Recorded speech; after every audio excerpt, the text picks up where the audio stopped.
stop. Before you even think about scrolling away, understand this. Everything you've been told about confidence is a lie. A carefully crafted deception designed to keep you weak, dependent, and easy to control.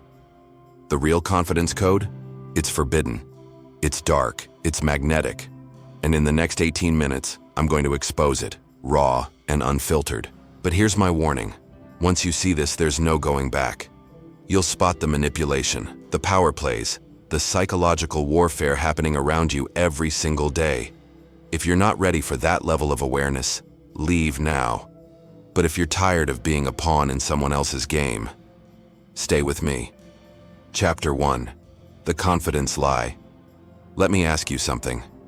How many self-help books have you read? How many confidence hacks have you tried? How many times have you been told to fake it till you make it, or just believe in yourself? Here's the truth. Nobody wants you to know. That advice is designed to keep you trapped. The billion-dollar self-help industry needs you broken. They need you coming back for more. Leans in, lowers voice. Real confidence isn't about positive thinking or cheesy affirmations. It's about understanding power dynamics. It's about psychological dominance. It's about becoming someone who cannot be ignored, manipulated, or dismissed. Think about the most confident person you know. Not the loud, obnoxious one who's clearly overcompensating. The one who walks into a room and everyone just notices. They don't need to announce themselves. They don't need to prove anything. That's not luck. That's not genetics. That's the dark confidence code in action. Chapter 2. The Psychology of Power. Here's something that might disturb you. Studies show that individuals with psychopathic traits often display the highest levels of confidence. Why? Because they understand something most people don't. Confidence isn't about feeling good about yourself. It's about realizing that other people's opinions of you are irrelevant to your mission. Let's break down the neuroscience. When you crave validation from others, your brain is in threat mode. Your amygdala is firing. Your cortisol is up. You're operating from fear. But when you operate from internal validation, when your sense of worth comes from within, your brain shifts. You become calm, focused, magnetic. I'm not telling you to become a psychopath, but I am telling you to study their confidence patterns. They don't seek approval. They don't explain themselves. They don't apologize for taking up space. Direct to camera, slow, and deliberate. Here's the secret.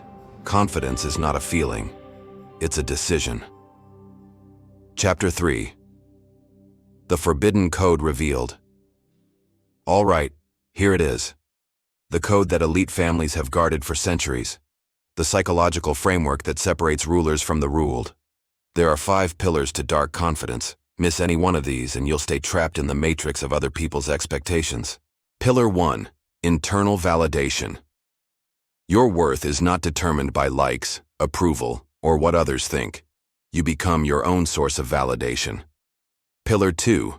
Emotional detachment. You observe emotions, you don't become them. When someone tries to manipulate you with anger, fear, or guilt, you see it for what it is, a power play. Pillar 3. Strategic silence. You don't explain yourself to people who don't matter. You don't justify your decisions to those who aren't paying your bills or sharing your bed. Pillar 4. Controlled vulnerability. You choose when and with whom to be vulnerable. It's not weakness. It's strategic intimacy. Pillar 5. Mission-focused identity. Your identity isn't based on roles or relationships. It's based on your mission, your purpose, your contribution to the world. Master these 5 pillars, and you become untouchable. Not because you're cold or heartless, but because you're operating from genuine power. Chapter 4. Weaponizing your power. Now comes the dangerous part. How do you implement this without becoming a monster? Because with great power comes great responsibility. The same techniques that make you magnetic can also make you manipulative. The line is thinner than you think. Let's talk about reading people. When you understand the dark confidence code, you start seeing the insecurities, the power plays, the games people play. Sometimes without even realizing it. You'll notice who's seeking approval, who's faking confidence, who's trying to dominate the conversation. You'll begin to influence without even speaking, through your presence, your silence, your unwavering focus. But here's the warning. Just because you can manipulate doesn't mean you should. The true master uses power to protect and elevate, not to destroy. So, how do you walk this line? Set clear boundaries. Speak less. Listen more. Act with intention, not impulse. And always remember, the ultimate power is self-mastery. Chapter 5. The Point of No Return. Here's what nobody tells you about awakening to this level of psychological awareness. Once you see the game, you can't unseen it. You'll watch people try to guilt trip or shame you, and you'll see it for what it is.